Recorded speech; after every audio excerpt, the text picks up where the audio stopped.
Okay, welcome to this video on making Assembly 1 in SolidWorks.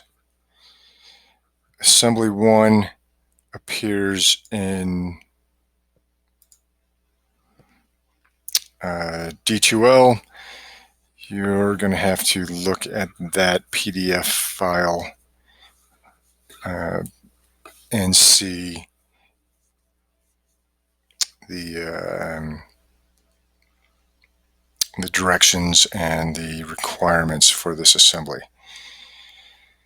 Since I am just sharing the SolidWorks screen, I will go through this process and create another short video on how to extract the parts from a zip file.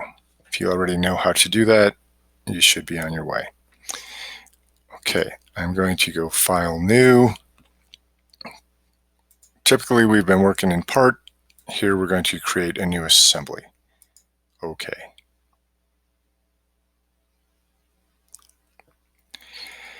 It turns out this is where I have my parts in this file. You might have to browse for, typically they end up in downloads. I'm going to start with the base with these assemblies. Most often the base or something named similar to the base is the first one that you install or insert into your assembly. If I right click on here, this is the base, you can see that it says float. What that means is this toggles between two things, between float and fixed. Right now it is fixed, so that's why the option float exists, meaning I can't move it. It will not, it's locked in that position. But if I come here and float it, now I can move it. I'm going to undo that, Control Z, so now it's back to where I was, and I want to fix it. I don't want it to move. Typically that's the case. You need to have something fixed or your final numbers are not going to come out. You're looking for a center of mass. And to show you that, on the PDF file, there are 3 options for X, Y, and Z, or 4 options. And this is the center of mass currently. But we have a long ways to go. So that is not close to the right answer. All right, here I want to evaluate. I'm going back to assembly. I can insert component, and I need to insert a pin. Double click, click. If I have a really big assembly, I don't put all the pieces out here, but this is only a few pieces, a few parts, so it's pretty manageable. So here I will put all of the parts out right now. Insert component, wheel. Okay. Now, as I mentioned before, the base is fixed. That won't move, but all these other components move. Okay. I like to get things kind of close when I'm working on that assembly, but in this case, you don't necessarily have to get everything near where you want, but I'll talk about that with the wheel here in a minute. But I want to get this close. Okay. And sometimes it's a little awkward to get it where you want, but something like that. Okay. All right. So now we use mates. And the first mate we're going to do, notice in this blue box here, this has a selection already. Well, that's not what I wanted to mate. So it's a good idea to really get in the habit of clearing this and selecting just what you want. That cylinder and this cylinder. Hi, Jeremy. Yeah. Then I hit this check mark. This little tab window pops up here, and to me, it's the best way to go about it. So I just located, this moves, but the holes are concentric. It's pretty smart about that. So here I'll continue. I'm ready to mate again. The blue box is empty. That cylinder and that cylinder, check mark. Now you can see that these move. Okay. If you look at the PDF file, this surface and this surface are coincident, so I can continue to. Here I'm not going to hit this check mark this time, but I'll show you what. Here I'm ready to mate, but if I get out of mating, you can see now this is fixed, but we have to make it a distance from here. Well, here's this next mate is going to be a dimension, and so far we haven't used any dimensions, but it says on that drawing, make sure it is metric.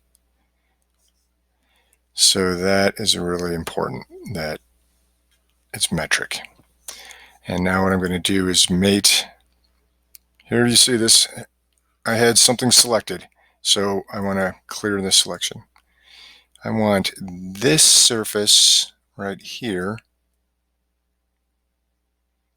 and this surface to be 1/2 millimeter apart. Click.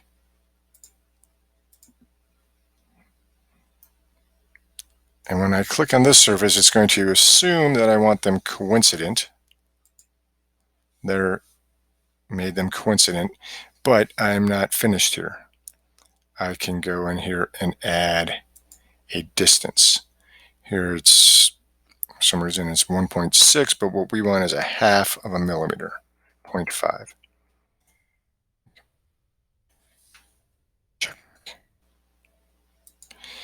Okay, so this end of the assembly is done. I have that pin doesn't move, this moves up and down, but it stays 1/2 millimeter from the other surface.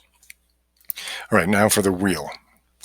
Again, it helps to move things or rotate them close. And here's how you rotate.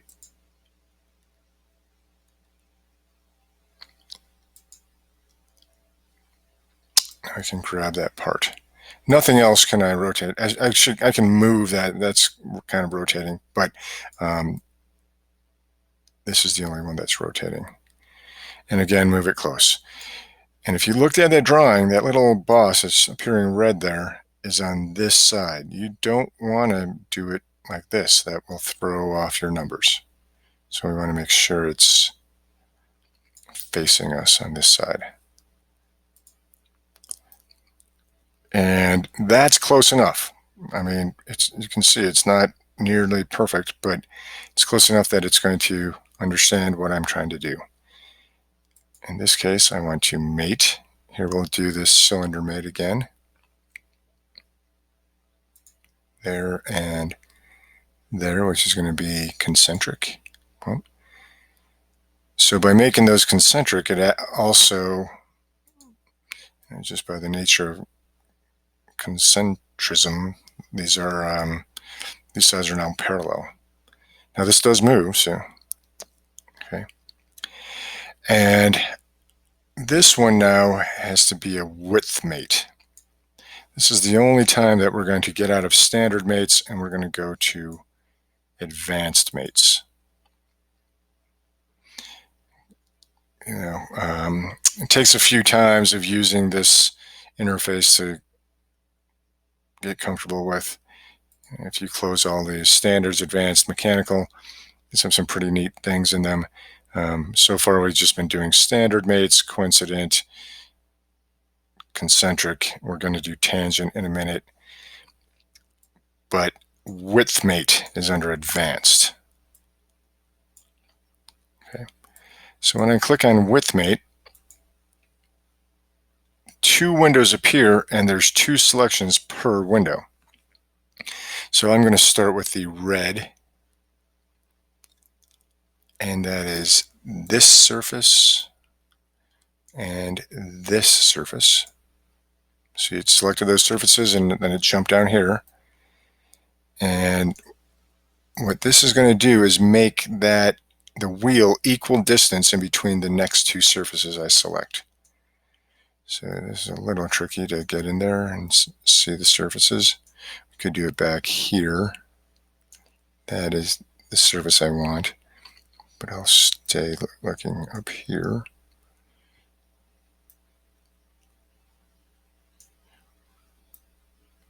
And that's still blue. Even though I'm clicking and moving, I haven't selected anything yet.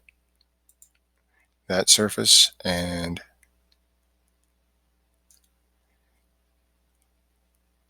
that surface. What it just did there was it positioned the wheel exactly symmetrical in between those two surfaces. So it's a 4-click process. Outside of the wheel, inside of the wheel, inside of that face, inside of that face. Okay, notice now I need another pin in here.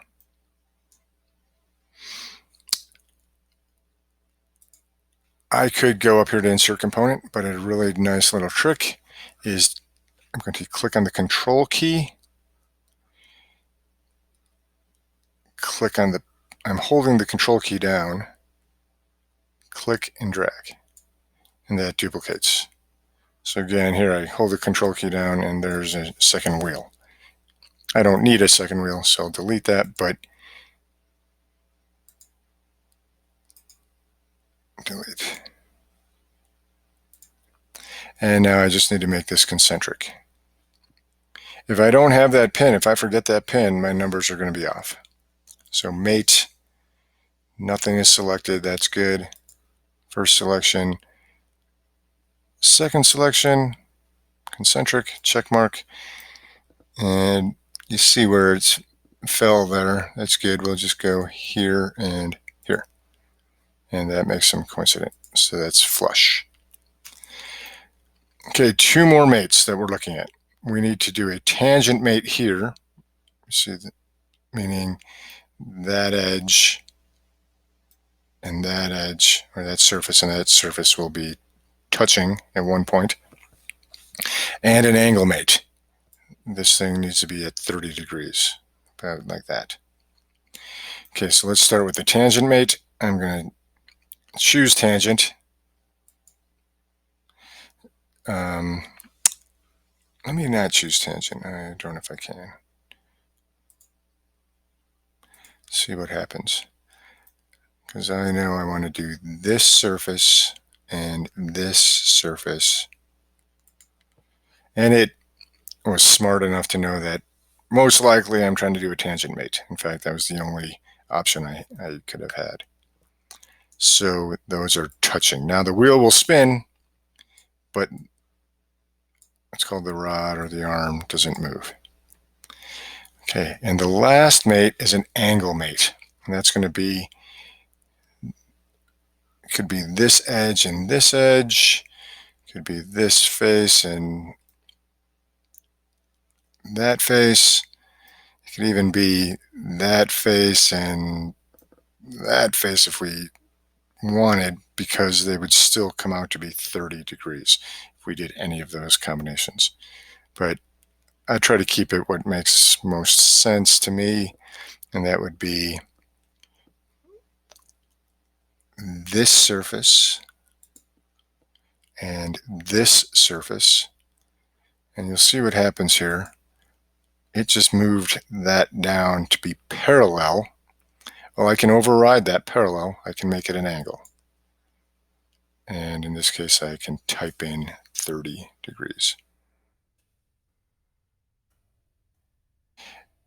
If I didn't have this close and I had, say, this down here, if I had that little boss kind of angled down here when I made 30 degrees, it might lock it in down here, in which case I might be able to flip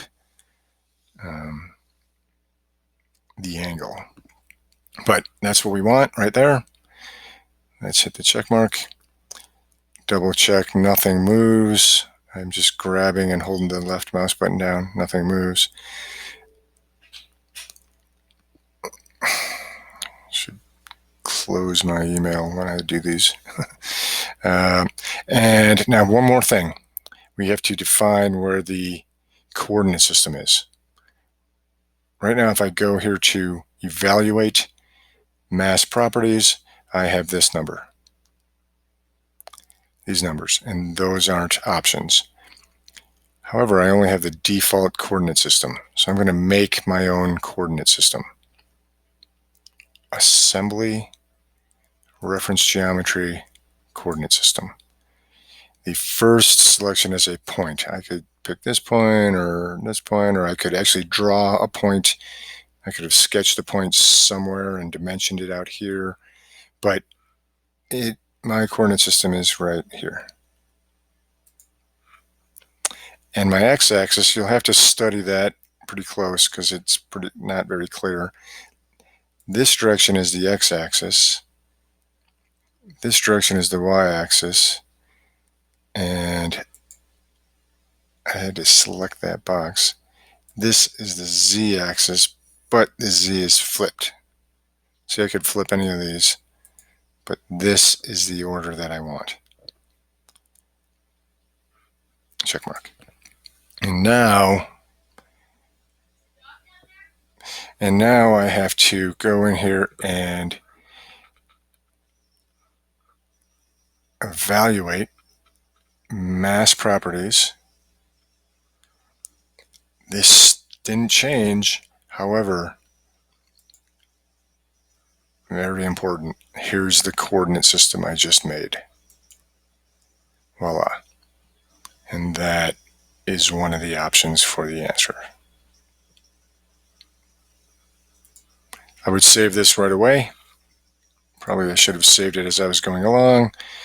Save as assembly 1, because sometimes in the CSWA they may say, okay, now change this angle. And it's just a good habit to save each of the configurations that you make in SolidWorks. Hope that helped, and if you have questions, please contact me.